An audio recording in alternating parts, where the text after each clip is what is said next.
Aye, we give you the facts. It's not what you think. Popeye Newsling, Young King, 1 yard, bless. Good morning, Popeye. Grandma watch Popeyes every morning and every night. What am I drink? What am I think? You're listening to Popeye News Links. This is the Admiral Tibet who I represent, and remember, the time is so serious, cantankerous and dangerous. This is Popeye News Links. Greetings viewers and subscribers. This Sunday, December 31, New Year's Eve. The place to be is at the Jungle Night Club in Negril. Double Take and Jam Nation Promotion presents their annual New Year's Eve Jamboree. There will be lots of selectors passing through. Chardo Flex, Dexter Pepper, Maye and Gemini. Music will be provided by Bass Odyssey. That's the New Year's Eve Jamboree. It will be 2 parties at the same venue with 2 dance floors. It will be at the Jungle Night Club this Sunday, New Year's Eve. Don't miss it. Now, in today's journey, we are still in the parish of St. Elizabeth. We are heading towards Spanish Town in St. Catherine. Continue to sit back, continue to relax, and continue to enjoy this journey with me. My viewers, my subscribers, listen to me carefully. There are a lot of scams taking place. Here is one such scam. If you are coming to Jamaica, you are required to fill out a C5 form online. The site that you should visit to fill out the form for free is www.pica.gov.jm. You got that? The site is www.pica.gov.jm. If you fill out the form on any other site, it's gonna cost you a whole heap of money. I know of a family who fill out the form on one of these sites yesterday. The payment made by the person who fill out the form was $35 each.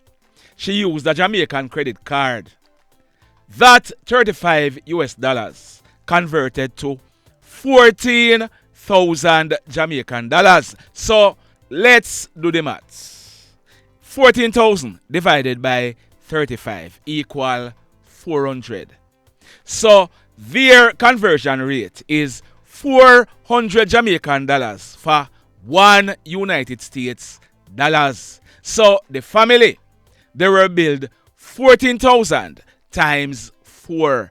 That's 56,000 Jamaican dollars for a service that you can get for free. Please, may I beg you now, tell a friend that if they are coming to Jamaica, log on to www.pica.gov.jm. On that site, you fill out the C5 form for free.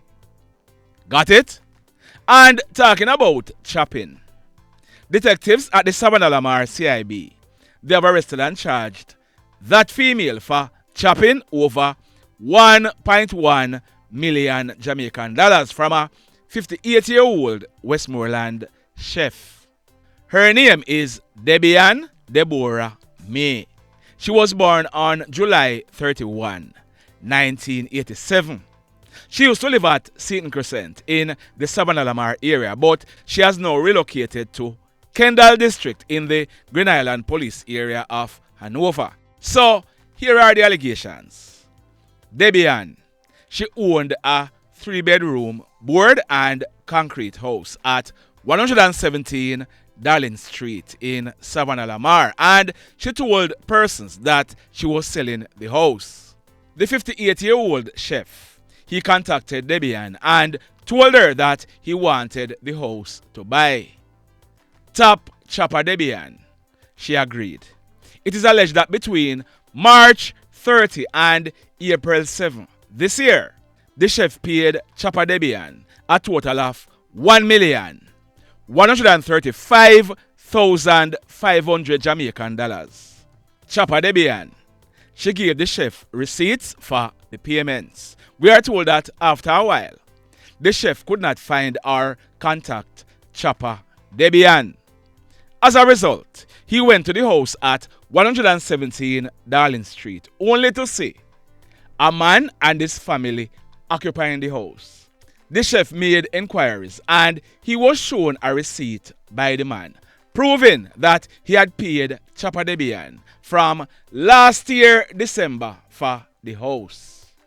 As a result, a report was made to the police, who began searching for Chopper Debian. On Christmas Eve, Sunday, December 24, Chopper Debian, she was held by the police at Green Island in the parish of Hanover. And yesterday, Wednesday, December 27, she was officially charged by the police for obtaining money by false pretense. So, Chopper Debian will be facing the courts shortly. Yes, we're not talking about wickedness. Why may I tell you? No, in this next story, getting a gun license in Jamaica is not easy. So, if and when you get one, you, the licensed firearm holder, you must do what it takes to keep it. Listen how easy this lady ended up losing her gun license and has found herself in trouble with the law. I want you to listen to this carefully, because at the end of this story, I'm going to ask you to do something. Listen to me. We are learning that the St. James police, they have arrested and charged a 43-year-old St. Catherine woman for 1. Negligent loss of her licensed firearm. 2. Breach of duty to securely store a firearm. And 3. Breach of duty to securely store ammunition. This female, her name is Roxanne Fuller, and she's a businesswoman living in the parish of St. Catherine. So, here are the allegations. On Friday night, December 8th, about 10:30, Roxanne and her children, they were guests at a popular hotel in Montego Bay. It is said that they went into the coffee shop at the hotel. At that time, Roxanne, she had a brown Coach handbag containing her licensed Glock 19 9mm pistol affixed with a magazine containing 13 9mm rounds. We are told that Roxanne and her children, they left out of the coffee shop, and Roxanne, she mistakenly left the brown Coach handbag in the coffee shop containing her license gun right there where they were seated in the coffee shop. The handbag, it was later found by a hotel employee. The hotel employee, he looked in the bag and he saw that a gun was in it. As a result, the gun was taken to a manager at the hotel, who called the police. The police, they went to the hotel, and the bag containing the gun and ammunition were handed over to them, who commenced investigations. We are told that the very next morning, Saturday, December 9, about 8:30, Roxanne, she went to the hotel's lobby and told them that she could not find her handbag containing her license gun. She was told that it was found and handed over to the police. Yesterday, Wednesday, December 27, Roxanne, she was interviewed by the police in the presence of her lawyer, and she was officially charged. She was granted station bail, and she'll be appearing in the St. James Parish Court shortly. Boy, may I tell you. Now, there is a reason why I did not call the name of the hotel, and I can tell you this. That is no cheap hotel. So, Roxanne, she would have paid a lot of money for her and her family to stay there. I am told that Roxanne's ID was found in the handbag. What do you think? Do you think the hotel should have tried and find Roxanne, who is a guest, staying at their hotel, and give her back the handbag instead of calling the police? Drop your comments in the comment section below. What do you think? In this next story, I carried a story on Tuesday, December 26. It was about an incident that took place early in the morning, about 12:30. It took place in the vicinity of Cromer's Bar at Retreat District in the Little London area of Westmoreland. I have now obtained a photo of Jemar Rankine. There he is on your screen. He was almost 34 years old and he also lived in the same retreat area. So this is what we are learning. Our information is that the house where Jemar was living, it is owned by a guy named Calvin. For a few years now, a guy named Brown Chops, he relocated from Montego Bay and he was also allowed to stay at the house by Calvin. That same house where Jemar was living. It is said that Brown Chops, he wanted Jemar out of the house. As a result, they had frequent arguments. Remember, I told you that there was an argument between Brown Chops and Jemar at Cromer's Bar? Well, at least one alleged eyewitness is saying that there was no argument. It is being said that Jemar, he rode up on his bike and stopped at the bar. He went inside where he bought drinks for at least 2 persons in the bar and for himself. It is said that Jemar, he came out of the bar and put down his drinks on the bike when he was shot by Brown Chops, who was standing on the roadside. Jemar, he had received a gunshot wound to the right side of his chest. He had run off and collapsed along the roadway where he ended up dying. Brown Chops, he made good his escape. So, Brown Chops, you are wanted by the police. On Tuesday, I also carried another story and I'm going to update it. Early Tuesday morning, December 26, about 1:30. That guy on your screen, his name is Ricardo Rhomes. He is 29 years old and he's living at Rose Heights in the parish of St. James. It is alleged that Ricardo, he was at home beating a female when his uncle intervened. If you look on your screen, there is a photo of the uncle. His name is Bentley Vaughns. He was a 55-year-old Mason and he lived at the same address. It is alleged that Ricardo, he used a kitchen knife to inflict some serious wounds to the left side of his uncle's chest, causing his death. Well, Ricardo, he has now been officially charged by the police for murder. We are not sure whether or not his brother Shane will also be charged. But Ricardo, he'll be going to the courts shortly. The mayhem.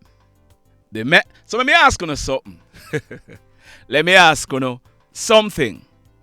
Have you hit on the love button as yet? If you have not yet done so, remember to hit on it. Also, if you are over here watching our videos and you have not yet subscribed, hit on the subscribe button as also. Hit on the notification bell. Then click all so that whenever we drop a new video, you will be one of the first to be notified. In the final story for today, on Tuesday, I carried a story. It was about the killing of that guy on your screen. His name is Andino Reid, but he was popularly known as Deno. Deno was 31 years old and he lived in the Little London and Grangeville areas of Westmoreland. I told you that Deno, he was a known troublemaker who, anywhere he went, he make trouble. I told you that Deno, he was once living in the United States of America where he got himself into trouble and was deported back to Jamaica. So what we are learning is that Deno, he was living in New York to be specific. He was actually petitioned for by his mother. There is his mother on your screen. Her name is Suzette Troutman. Troutman. She is now 51 years old. Suzette is now in jail in New York, facing 25 years to life. Suzette used to be employed as a caregiver for that couple on your screen. She worked with them for about 2 years, cleaning up the house and doing shopping for them among other chores. The man, his name is Mr. Waldiman Thompson. On Wednesday, October 11, 2017, Mr. Thompson, he was 91 years old. His wife, Ethlin Thompson, was 100 years old at the time, and they lived in the Bed-Stuy area of Brooklyn in New York. Like I said, Suzette, who is Deno's mother, she was working for them. On the night of Wednesday, October 11, 2017, Mr. Thompson and his wife, they were at home when their caregiver, Suzette, drove a car to their home and parked outside. She had masterminded a plan because she knew that cash of at least $25,000 and other valuables were in the house. So she drove a car and parked it outside the Thompson's home on Decatur Street in Brooklyn. In the car with her was that guy on your screen. That's her nephew. His name is Dwayne Blackwood, and he was 27 years old at the time. Also in the car with them was their friend. There he is on your screen. His name is Howard Morris, and he was 44 years old at the time. We are told that also in the car was a 3-year-old child. I'm not sure who is the parent of that child. Suzette, she told the two guys how to enter the house and told them where in the house the money was hidden. Both of them, they broke into the house, tied up the elderly couple and robbed them of thousands of United States dollars and other valuables. They then made good their escape in the waiting car being driven by Suzette.